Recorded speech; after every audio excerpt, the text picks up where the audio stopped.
satuhu falaha wa akhirahu najaha birahmatika arhamar rahimin. Pengurus DKM yang dimuliakan oleh Allah Subhanahu wa taala, para hadirin jamaah salat subuh rahimakumullah. Tidak bosan-bosannya kita selalu mengucapkan puji syukur kepada Allah Subhanahu wa taala atas limpahan nikmat, rahmah, taufik, inayah, hidayah, barokah. Di pagi yang cerah ini kita dapat melaksanakan salat subuh secara berjamaah, dilanjutkan dengan ta'lim. Semoga insyaallah di bulan yang mulia ini juga, bulan Sya'ban, bulan yang penuh dengan kebaikan, kita selalu bertambah keimanan dan amal soleh kita kepada Allah Subhanahu wa taala. Salawat dan salam semoga terlimpah curahkan keharibaan Nabi kita Muhammad sallallahu alaihi wasallam yang kita harapkan syafaatnya. Ya rahimakumullah, pada hari ini hari Ahad 21 Sya'ban 1442 Hijriah, kurang lebih 10 hari lagi kita akan berjumpa dengan Ramadan. Semoga kita diberikan kesehatan oleh Allah Subhanahu wa taala, lahir dan batin, diberikan barokah umur, barokah rezeki, barokah keluarga, barokah lingkungan, sehingga kita bisa melaksanakan ibadah saum Ramadan tidak ada suatu halangan apapun, bisa menyempurnakan Ramadan di tahun ini lebih baik daripada tahun-tahun yang sudah kita lalui. Jamaah yang dimuliakan oleh Allah Subhanahu wa taala, rasa mahabbah, rasa cinta kita kepada Nabi yang begitu banyak Rasulullah curahkan kasih sayangnya kepada umatnya. Kecintaan Nabi Muhammad kepada umatnya melebihi kecintaannya kepada keluarganya. Begitu sayangnya beliau, sampai-sampai dibuktikan ketika beliau menjelang akhir hayatnya, beliau memanggil bukan istri, anaknya, cucunya, bukan ya zaujati, ya, bukan ya waladi, bukan ya ahli, bukan, tapi ya ummati, ummati, ummati, ummati. Wahai umatku, umatku, umatku. Saking sayangnya, jadi yang dipanggil tuh umatnya, bukan istrinya. Padahal di situ ada Siti Aisyah di sampingnya, ada Abu Bakar, Umar, Utsman, Ali, nggak dipanggil, tapi umatnya. Sambil berbisik di telinga sahabat Ali, ya Ali, ta'ala, sini Ali, ummati, ummati, umatku, umatku.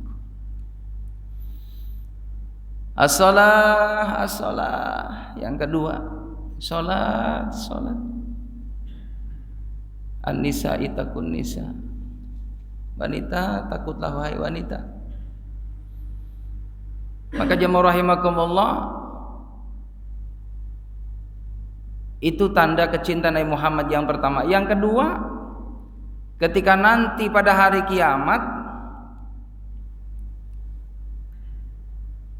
ketika sudah rata itu yang namanya bumi, semua manusia meninggal dunia, termasuk para malaikat, kecuali Allah Subhanahu wa taala. La yamutu abada, yang tidak akan mati selamanya.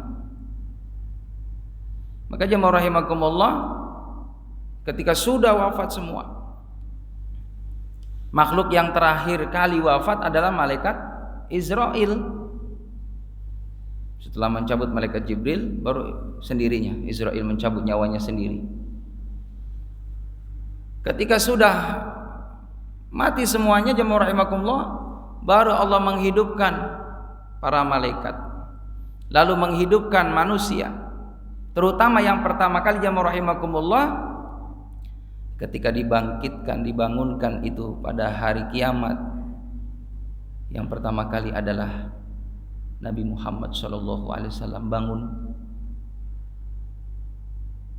Lalu jemaah rahimakumullah, Di sebelahnya ada malaikat Jibril alaihissalam. Lalu Nabi menanyakan kepada malaikat Jibril, "Ya Jibril, aina ummati? Di mana umatku? Di mana umatku? Bagaimana keadaan umatku?" Jadi yang ditanya adalah umatnya. Ketika menjelang akhir wafat umatnya yang ditanya, ketika beliau pertama kali dihidupkan oleh Allah Subhanahu wa taala di padang mahsyar pada hari kiamat itu, yang ditanya adalah umatnya. Dan terus sampai nanti di Siratal Mustaqim, Nabi Muhammad SAW memberikan syafaatul uzma di situ. Sambil berdoa Rasulullah untuk umatnya, salim ummati, selamat umatku, selamat umatku. Kembali kepada amal perbuatan seseorang.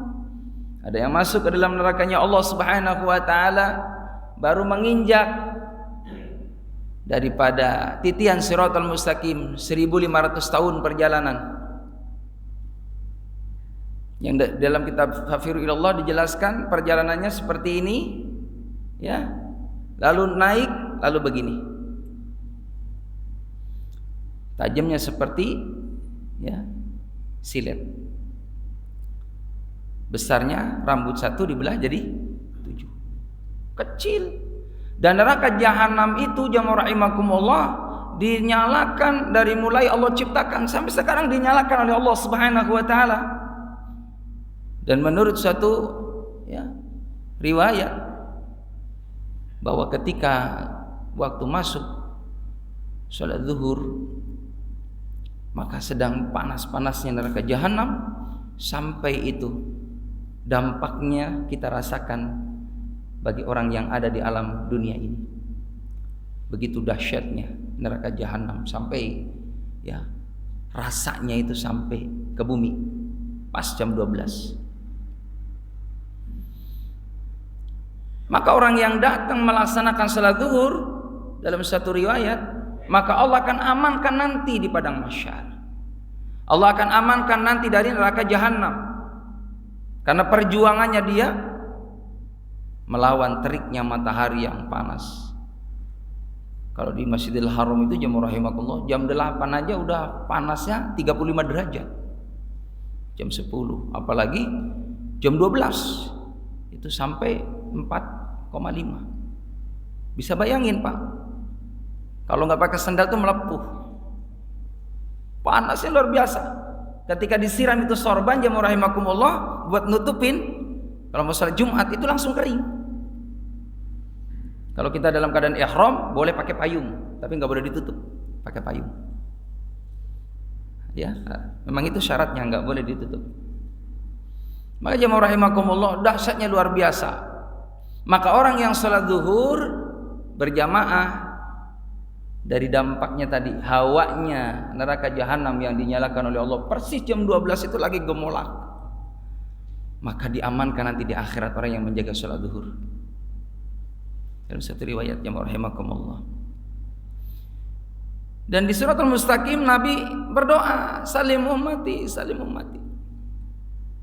Ada orang yang baru nempel nyemplung, ada yang sudah sekian mil nyemplung, udah dekat sama surga nyemplung.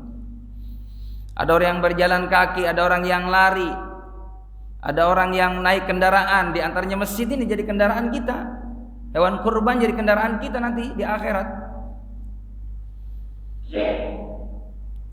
Dengan mudahnya, kalbarkil khotif, seperti kilat menyambar, cepat sekali orang-orang yang ahlul jannah. Ya rahimakumullah. Maka syafaat itu sangat dibutuhkan dan diharapkan kita sebagai umatnya. Bagaimana caranya supaya memperoleh syafaatul uzma, syafaat yang agung dari Nabi Muhammad SAW? Yang pertama adalah menghidupkan sunnah-sunnah beliau di dunia ini. Punya kita pengetahuan sunnah, amalkan itu sunnah. Baik itu saum sunnah Senin Kemisnya, baik itu, ya, saum Rajab, Sya'ban pada di bulan Zulhijjah, tarwiyah Asyura, ya, tarwiyah Arafah, Begitupun pada Yaum Asyura banyak saum-saum sunnah. Kalau kita tahu itu ilmunya, kita amalkan itu sunnah-sunnah Nabi Muhammad SAW. Saum sunnahnya, begitupun amaliyah, ya nawafilnya, tambahan daripada amalan ibadah yang fardu. Ada tahajud, ada duha, ada tasbih, ada taubat, ada mutlak, ada hajat, ada sholat sunnah rawatib. Lakukan semua sunnah-sunnah itu untuk menyempurnakan amal ibadah kita yang mungkin banyak kekurangan. Disempurnakan dengan sholat-sholat sunnah, saum sunnah, umroh, sedekah. Maka terus sempurnakan amal yang wajib itu dengan amalan yang sunnah. Kelak nanti di akhirat mendapatkan syafaat dari Nabi Muhammad SAW. Karena kita sudah menghidupkan sunnah, sudah menghidupkan sunnah Nabi Muhammad SAW. Man ahya sunnati faqad ahabani. Siapa yang menghidupkan sunnahku berarti dia cinta kepadaku, kata Nabi. Wa man ahabani kana ma'i fil jannah, maka orang yang cinta kepadaku bersamaku berada dalam sorga.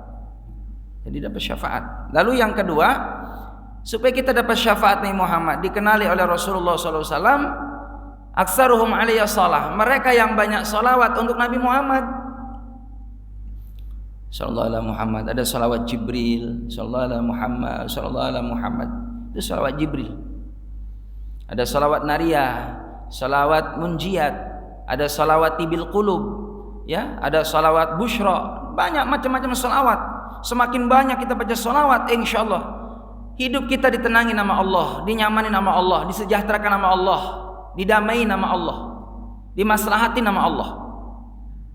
Tapi kalau kita ini jarang salawat, maka jauh dari kebaikan-kebaikan. Dan salawat begitu pentingnya, itu merupakan rukun dalam solat. Orang solat tanpa salawat tidak sah solatnya. Allahumma sholli ala Muhammad wa ala ali Muhammad. Termasuk rukun daripada khutbah baca salawat. Kalau enggak ada salawat dalam khutbah enggak sah.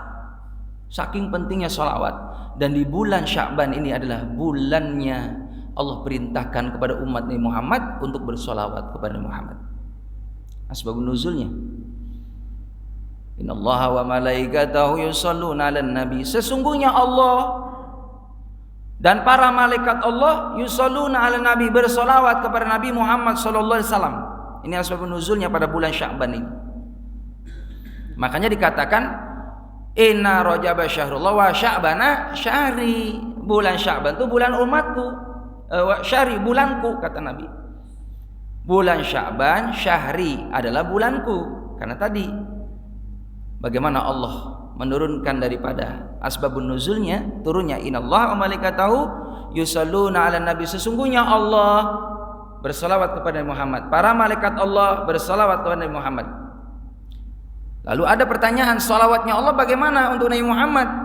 Allah memberikan ridho kepada Nabi Muhammad. Allah ridho kepada Nabi Muhammad SAW. Lalu bagaimana salawatnya para malaikat? Salawatnya para malaikat itu, maka malaikat selalu mendoakan Rasulullah SAW dalam setiap aktivitasnya, selalu mengiringi doa Nabi Muhammad SAW supaya mendapatkan kasih sayang Allah, pertolongan Allah, kebaikan dari Allah. Itu salawatnya para malaikatnya Allah. Dan para malaikat itu ya rahimakumullah selalu mengikuti Rasulullah SAW dalam setiap aktivitasnya. Banyak satu riwayat hadirin, itu Nabi kalau disakitin malaikat itu marah hadirin. Padahal malaikat itu sebenarnya ya makhluk yang tadi gitu kan, tidak pernah marah. Malaikat itu kan selalu la ya'sunallaha ma amarahum wa yaf'aluna ma yu'marun. Malaikat itu nurut sama Allah, sabar, enggak pernah marah. Tapi ketika Nabi Muhammad dicela, dihina, disakiti, itu marah malaikat. Karena tadi malaikat selalu mengiringi doa untuk Rasulullah SAW. Lalu salawatnya kita umatnya, ya ayyuhalladzina amanu, dipanggil sama Allah, wahai orang-orang yang beriman, shollu alaihi wasallimu taslima, salawat dan salamlah kepada Nabi Muhammad SAW. Maka orang yang salawat itu nanti di akhirat mendapatkan syafaat. Dan di dunia itu efeknya sangat besar buat kita. Orang yang salawat itu mendapatkan ampunan Allah, mendapatkan kebaikan dari Allah, mendapatkan ya daripada ampunan, rahmat, kebaikan. Bahkan ada satu hikayat, suatu cerita. Ada seorang dia punya utang. Dia punya utang 2.500 dinar. Ada dirham, ada dinar. Maka jamaah rahimakumullah punya utang dia 2.500 dinar. Karena lama dia pengen bayar. Karena waktu itu memang sangat butuh. Ternyata jamaah rahimakumullah ketika dia mau janji untuk membayar utangnya, melunasi utangnya, ternyata orang tadi yang punya utang itu jamaah rahimakumullah dia belum siap untuk membayar. Lalu ditagihlah sama seseorang yang disuruh sama yang utang ini, tolong mintain tuh kesimpulan untuk bayar utang. Maka jamaah rahimakumullah ketika sampai itu orang tadi yang disuruh sama orang yang ngutangin, Waalaikumsalam. Pak, ini saya disuruh sama si fulan nih, suruh nagih utang. Aduh mohon maaf, saya belum bisa bayar utang. Sampaiin salam nanti kalau ada saya secepatnya bayar utang. Karena hak saya wajib saya bayar utang. Karena saya takut nanti ketika meninggal dunia saya punya utang, berat tanggung jawabnya. Maka jamaah rahimakumullah, dalam proses itu orang janji sama orang tadi yang nagih, menyampaikan salam kepada orang yang ngutangin, secepatnya nanti kalau ada uang dibayar. Apa yang terjadi jamaah rahimakumullah? Orang tadi Masya Allah dengan penuh keyakinan, dengan wasilah Nabi Muhammad SAW bersolawat kepadanya, maka Allah memberikan kemudahan. Bil Mustafa balik maqasidana. Dengan wasilah kita menyebut Rasulullah SAW, solawat Allahumma shalli ala Muhammad, Allahumma shalli ala Muhammad, sallallahu ala Muhammad, boleh. Maka perbanyak orang tadi, ya Allah dengan wasilah saya bersolawat kepada Muhammad, tolong saya ya Allah, kasih kemudahan ya Allah biar bisa bayar utang. Bukan hanya orang tadi dia solawat untuk dirinya, tapi juga mendoakan orang tadi yang nagih utang, didoain ya Allah orang tadi yang nagih utang, yang kayaknya agak marah tadi tuh, mudah-mudahan ya Allah dikasih rahmat, dikasih berkah, ya dikasih kemudahan dalam hidupnya. Terus lagi orang yang ngutangin juga sama didoain, ya Allah mudah-mudahan nih orang yang ngutangin saya biar dia sabar nunggu saya bisa lunasin, biar dapat rahmatnya, biar dapat ridhonya Allah, keberkahan dari Allah, syafaat Rasulullah SAW. Didoain sama orang yang salawat tadi, sama orang yang punya utang tadi, ribuan, nggak kehitung, puluhan ribu. Sallallahu alaihi Muhammad, sallallahu alaihi Muhammad, terus berbanyak ikhlas karena Allah. Apa yang terjadi jamaah rahimakumullah? Maka ini orang yang ngedoain si fulan tadi yang nagih sama orang yang ngutangin, atas izin Allah dalam satu hikayat, dalam satu cerita, ini orang dimimpikan oleh Allah Subhanahu wa taala bertemu dengan Nabi Muhammad sallallahu alaihi wasallam. Orang yang nagih utang tadi ngimpi ketemu sama Rasul sallallahu. Termasuk orang yang ngutangin sama ngimpi ketemu Nabi Muhammad sallallahu alaihi wasallam. Maka apa yang terjadi jamaah rahimakumullah? Kaget ini dua orang. Orang yang nagih tadi mimpinya bertemu dengan Nabi Muhammad, padahal amaliannya tidak istimewa. Begitupun orang yang ngutangin tadi, orang yang ngutangin 2.500 ya dinar tadi, nggak punya amalan istimewa, tapi asbab orang yang diutangin dia berdoa sama Allah dengan wasilah cintanya kepada Nabi Muhammad SAW dan yakinnya pertolongan Allah dengan asbab salawat kepada Nabi Muhammad. Maka subhanallah, dua orang tadi diimpikan oleh Allah Subhanahu wa taala bertemu dengan Nabi Muhammad SAW. Gemetar pagi hari itu jamaah rahimakumullah. Maka bergegas orang yang tadi nagih utang, yang ngimpi ketemu dengan Nabi Muhammad SAW, datang kepada orang yang ditagih tadi kedua kalinya. Ketika datang, assalamualaikum, waalaikumsalam, sambil gemetar nih, si fulan, ini aneh, mohon maaf. Setelah pulang dari sini beberapa hari saya tidur mimpi bertemu dengan Nabi Muhammad SAW. Gerangan apa yang kau lakukan sehingga aku ini luar biasa bermimpi yang istimewa ini? Saya selalu berdoa sama Allah dalam sujud saya, Dalam setiap zikir saya, baca Quran, saya mohon kepada Allah dengan wasilah bersolawat kepada Rasulullah SAW, agar orang tadi yang nagih utang mendapatkan rahmatnya Allah, mendapatkan syafaatnya Rasulullah SAW. Ternyata dengan wasilah itu Anda mendapatkan keistimewaan dari Allah. Ya betul, aku telah bermimpi yang luar biasa, yang belum pernah semasa hidup saya bermimpi dengan kekasih Allah Subhanahu wa Ta'ala. Tentunya ini ya hal yang luar biasa yang bisa mengalahkan materi yang saya punya. Maka jamaah rahimakumullah, orang tadi sih kalau bahasa sekarangnya apa, bodyguard ya, orang yang nagih utang itu ya. Dia datang tuh sambil bawa duit, jamaah rahimakumullah, 2.500. Aneh kan? Ini orang yang nagih utang, dia datang yang pertama kali, yang kedua kalinya ngasih duit. Waalaikumsalam. Ini saya ikhlas. Udah nggak usah ya banyak hal-hal lain lah. Pokoknya husnudzon aja sama saya. Saya niat baik sangka, saya niat balas budi karena asbab engkau mendoakan saya mendapatkan syafaat Nabi Muhammad. Aku bermimpi dengan Rasulullah SAW, ketemu dengan Rasulullah, dan menjadikan imbalan saya kepada engkau. Saya kasih 2.500 untuk bayar si Fulan yang utang ini tuh. Enggak usah. Benar, saya ikhlas. Saya senang ini bisa mimpi seperti itu. Sulit, susah, enggak semua orang dapat ini. Karena kata Nabi, barang siapa yang tidur bermimpi dengan Nabi Muhammad, maka sesungguhnya itu adalah Nabi Muhammad SAW.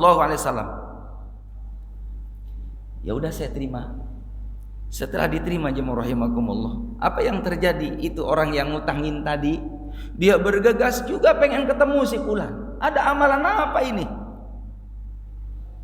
Maka datanglah ke orang yang diutangin tadi. Assalamualaikum. Waalaikumsalam. Mohon maaf si Fulan, saya datang ke sini, mohon maaf, minta maaf lahir batin. Barangkali kemarin saya nyuruh seseorang yang mungkin agak sedikit nyinggung. Enggak apa-apa. Toh barusan dia datang ke sini, alhamdulillah. Apa? Ya, apa tujuannya? Tujuannya itu alhamdulillah saya dikasih rezeki sama dia. Bukan malah nagih. Lo bisa begitu? Tolong ceritakan apa? Alhamdulillah, dengan saya mendoakan dia dengan kebaikan, ternyata alhamdulillah dia bermimpi, dalam mimpinya bertemu dengan Nabi Muhammad SAW. Kaget dia, Masya Allah, orang yang ngutangin kok sama saya. Subhanallah, jamaah rahimakumullah. Apa yang terjadi ketika sudah cerita si Fulan ini? Maka dia ngambil duit 10 dinar. 10 dinar. Maka jamaah rahimakumullah, maka dikasihkan itu. Ini sebagai balasan, tanda ya, terima kasih saya kepada engkau yang telah mendoakan saya. Saya ikhlas ya, minjamin uang ke situ. Saya ikhlasin, saya ridho, situ nggak usah bayar, bahkan saya kasih 10. Jadi yang tadinya utang 2.000 ya, 2.500, malah dikasih 10 dinar, berarti jumlah 12.500 dinar akhirnya. Yang tadinya dia miskin dikayakan sama Allah Subhanahu wa Ta'ala, dan dilunasin utangnya oleh Allah Subhanahu wa Ta'ala. Makanya kata guru saya, kalau kita punya utang, banyakin sholawat. Insya Allah sholawat itu akan mempermudah urusan dunia dan akhirat. Nah, coba bapak yang punya utang ya, mulai pulang dari sini baca sholawat sallallahu Muhammad. Insya Allah nanti orang yang lagi utang ya nggak jadi gitu kan, yang ngutangin ya ikhlasin gitu kan. Kali aja dengan cerita tadi bisa terjadi itu buat kita kalau Allah berkehendak. Jadi jamaah rahimakumullah, sholawat yang dibaca itu mendapatkan curahan rahmat dan syafaat dari Muhammad dunia dan akhirat. Baik, kita lanjutkan jamaah rahimakumullah. Dalam suatu keterangan bagaimana Allah Subhanahu wa Ta'ala menjelaskan pada kajian pagi ini adalah bagaimana rajin menjaga kesempurnaan amal perbuatan kita.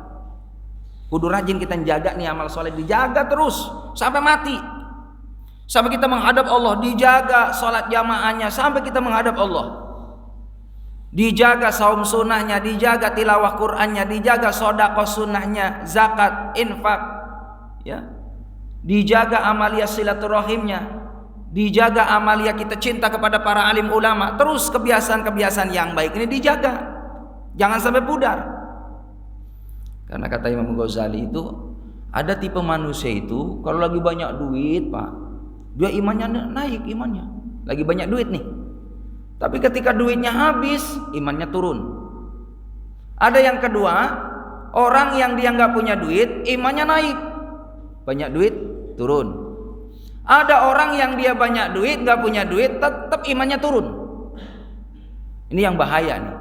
Ada orang yang istimewa adalah orang yang punya duit, nggak punya duit, tetap imannya stabil. Karena punya duit, ujian dari Allah. Nggak punya duit, ujian dari Allah. Jangan menyangka kita banyak rezeki, dikasih kemudahan sama Allah Subhanahu wa taala. Wah, berarti Allah sayang banget nih sama saya. Iya kan? Sayang banget sama saya. Itu ujian. Bisa nggak mentasarufkan hartanya di jalan Allah Subhanahu wa taala? Bisakah jadi orang yang penderma? Dizakatin tidak harta yang dilebihkan oleh Allah pada diri kita? Infak sedekah tidakkah? Berbagi pada fakir miskinkah? Tidak. Dari kelebihan itu ujian. Kalau kita nggak mau mentasarufkan di jalan Allah, nggak mau berbagi dengan fakir miskin, berarti kita tidak termasuk orang yang ahli syukur. Itu berat ujiannya. Nanti dampaknya berat kalau kita nggak syukur. Inna azabi lasyadid, mendapatkan azab yang berat dari Allah. Kata ulama hadirin, kalau kita nih punya uang nggak dizakatin, nanti Allah ambil paksa tuh harta kita. Wallahu a'lam bishawab. Dengan cara mungkin sakit, akhirnya uangnya dibersihin untuk bayar rumah sakit. Atau mungkin anaknya kena hal yang negatif, tersandung masalah, atau kitanya, istri kita, keluarga kita dan sebagainya. Maka di zaman sahabat Umar, bagi orang yang kaya itu, maka wajib ditagih, wajib diambil oleh amil. Karena supaya menyelamatkan dia dunia dan akhirat, menyelamatkan juga negaranya, wilayahnya. Karena bisa jadi jamaah rahimakumullah, di zaman sahabat Umar, dengan sebabnya banyak musibah itu karena ada orang yang kaya tidak zakat. Itu ngaruh. Penyakit, wabah, musibah di mana-mana bisa jadi harta yang tidak dibersihkan. Sehingga jadilah penyakit untuk dirinya, penyakit untuk lingkungan. Maka jamaah rahimakumullah, sempurnakan itu. Allah Subhanahu wa taala menjelaskan dalam Al-Qur'an di dalam surah Al-Hadid ayat 16 yang artinya bismillahirrahmanirrahim, tidakkah telah tiba masanya bagi orang mukmin untuk taat hatinya pada perintah Allah dan yang diturunkan dari kebenaran, dan tidak menjadi seperti orang-orang ahli kitab yang sebelum mereka ketika telah lama ditinggalkan oleh nabi mereka, maka beku kembali hati mereka. Jadi udah waktunya hadirin kita ini untuk senantiasa menyerahkan secara totalitas hidup kita untuk Allah. Kan kita sudah berikrar, inna sholati wa nusuki wa mahyaya wa mamati. Salatku untuk Allah, aktivitasku apapun untuk Allah. Kita hidup ini untuk Allah. Wa mahyaya wa mamati, matinya juga untuk Allah. Segala aktivitasnya untuk Allah. Kita rumah tangga niatkan karena mencari ridha Allah. Makanya bukan hanya ngurusin diri kita, kita senang, tapi juga bagaimana istri kita senang. Nah, kesenangan kita bukan hanya di dunia, tapi dibawa kesenangannya sama istri kita, anak kita di sorga. Jangan sampai pisah kita, nggak mau. Kita sayang sama istri kita, sama anak-anak kita. Jangan saya pisah nanti di sana, di dalam sorga kita nyari mana istri saya, mana anak saya, mana orang tua saya. Ternyata alhamdulillah kumpul di sana. Ada orang tua kita, ada mertua kita, ada guru-guru kita, ada sahabat-sahabat kita, ada jiron kita, tetangga kita. Kumpul dalam surganya Allah Subhanahu wa taala. Masya Allah, kita dapat namanya fid dunya hasanah, fil akhirati hasanah. Karena dalam Al-Quran seperti itu, Pak. Ketika di surga dicari nggak ada. Nah, mana nih? Ya, tetangga saya kok nggak ada. Ya, Masya Allah, nggak taunya ketika dilihat di neraka. Ditanya sama orang yang ahli surga tadi, masalah kaum fi sakor, kenapa sih itu mampir di neraka sakor? Qalu lam nakum minal musallin. Saya dulu di alam dunia nggak sholat. Bener kata ustadz, kata ulama, sholat itu pembela nanti di akhirat, kunci surga. Ternyata gara-gara saya nggak sholat, aku masuk dalam neraka sakor. Kalau istri nggak sholat, sakor. Anak kita nggak sholat, sakor. Masalah kakum fi saqor, kenapa ada dalam neraka saqor? Lam nakum minal musallin wa lam nakun nut'imul miskin. Aku enggak ngasih makan sama orang miskin, kaya tapi pelit. Aku enggak iman datangnya nanti hari kiamat, enggak iman ada surga dan neraka, enggak iman. Ini sebabnya saya mampir dalam neraka saqor, karena punya kesalahan kepada Allah SWT. Makanya Allah perintahkan, tidakkah telah tiba masanya bagi orang mukmin untuk taat hatinya pada perintah Allah Subhanahu wa taala. Jangan seperti ahli kitab. Dalam tafsir, ahli kitab ini adalah orang-orang yang hidup di zaman Nabi Musa alaihissalam, di zaman Nabi Isa alaihissalam. Orang yang dulunya setia dengan Nabi Musa, yang setia dengan Nabi Isa, ternyata setelah nabinya sudah tidak ada, kendor keimanannya. Dia memilih dunia daripada akhirat. Dan ini pun buat kita semua, umat Nabi Muhammad SAW.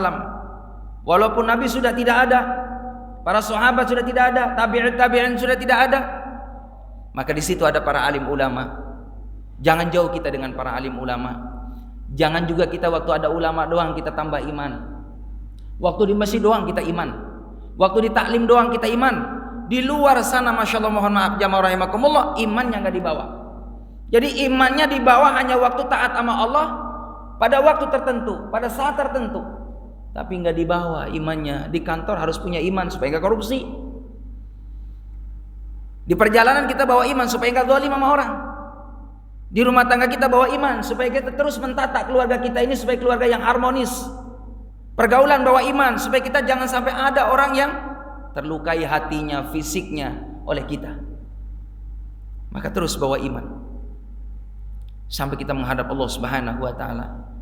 Karena jangan sampai naudzubillah min dzalik, ketika iman kita lepas dari diri kita, kita dalam berbuat maksiat kepada Allah Subhanahu wa taala, alangkah nistanya, alangkah ruginya, alangkah celakanya wafat dalam keadaan lagi minum khamr, wafat dalam keadaan zina, wafat dalam keadaan kita sedang menzalimi orang lain. Alangkah kita ruginya nanti di akhirat. Makanya bawa iman terus. Dari sini barangkali ada yang perlu ditanyakan, Pak, dipersilakan.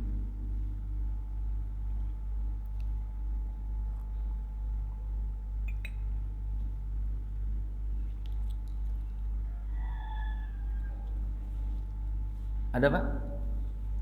Berarti udah jelas ya. Alhamdulillah, bagus. Udah paham semua. Ini Ustadz senang kalau ada jamaah diam berarti paham. Jamaah rahimakumullah, saya lanjutkan ayat berikutnya dalam surah Al-Hadid ayat 27. Saya bacakan artinya saja. Dan kami berikutkan di belakang mereka dengan Isa putra Maryam, dan kami turunkan padanya Injil, dan kami jadikan dalam hati pengikut Isa itu rasa belas kasih dan rahmat serta keengganan kepada dunia, sehingga mereka membuat tambahan dan syariat yang tidak kami Allah wajibkan, hanya semata-mata mengharapkan keridhaan Allah, tetapi mereka tidak menjaga sebaik-baiknya. Jadi waktu Nabi Isa ada memang pada benar, Pak, ajaran yang ngikutin gitu, akhlaknya cakep, saling berkasih sayang, saling tolong menolong. Tapi ketika nabinya sudah nggak ada, ternyata bikin aturan baru dalam asbabun nuzulnya. Ada orang yang dia punya aturan baru, seorang rahib, seorang pendeta, dia punya aturan di luar daripada Injil itu. Dia tidak boleh menikah sampai seumur hidup. Mungkin Bapak udah pernah dengar ya cerita ini. Itu jelas. Itu sudah tidak ada dalam aturan Injil. Dan itu dilakukan oleh mereka. Makanya itu ayatnya dalam surah Al-Hadid ayat 27. Jemaah rahimakumullah. Ini juga gambaran buat kita sebagai umat Nabi Muhammad SAW. Jangan pernah kita menjual agama dengan materi. Jangan juga membuat undang-undang, aturan, syariat tanpa dasar hukum. Harus kita ngikutin aturan dari Allah dan Rasulullah SAW mengenai tentang ini, hukumnya ini. Kalau memang halal ya halal, haram ya haram. Nggak boleh yang halal diharamin, yang haram dihalalin, nggak boleh. Innal halala bayinun wa innal harama bayinun, jelas. Baik jemaah rahimakumullah, rupanya di depan sudah mulai ramai. Ya, jadi kita di dalam sepi, di luar rame. Maka kita ikut gabung dengan orang yang rame. Mungkin ada sesuatu di sana hadirin. Ada sesuatu di sana yang sudah dipersiapkan oleh panitia. Sebentar lagi mau Ramadan, jemaah rahimakumullah. Manfaatkan sebelum Ramadan. Kalau sudah puasa nggak boleh kita sarapan, udah haram hukumnya. Ya, jangankan kita makan di siang hari, mohon maaf, kita kumpul sama istri haram siang hari. Di siang hari di bulan Ramadan, istri kita nggak boleh dihubungin, haram hukumnya. Tapi nanti habis maghrib boleh. Kalau udah azan maghrib, Allahu Akbar, boleh halal. Tapi sholat dulu. Sholat maghrib dulu, ya baru buka puasa, baru ya kumpul sama istri. Kalau siang itu namanya juga puasa. Kan diawali dengan imsak. Imsak itu bahasa Arab artinya menjaga hal-hal yang membatalkan puasa, baik itu secara umum, makan minum dengan sengaja, kumpul dengan istri dengan sengaja. Ya, itu berat nanti. Siapa yang sengaja dengan istri berhubungan di bulan Ramadan, maka wajib puasa 2 bulan berturut-turut 1 hari. 2 bulan berturut-turut. Kalau batal sehari, udah sebulan 29 hari batal nih, kita nggak kuat nih, nggak kenahan.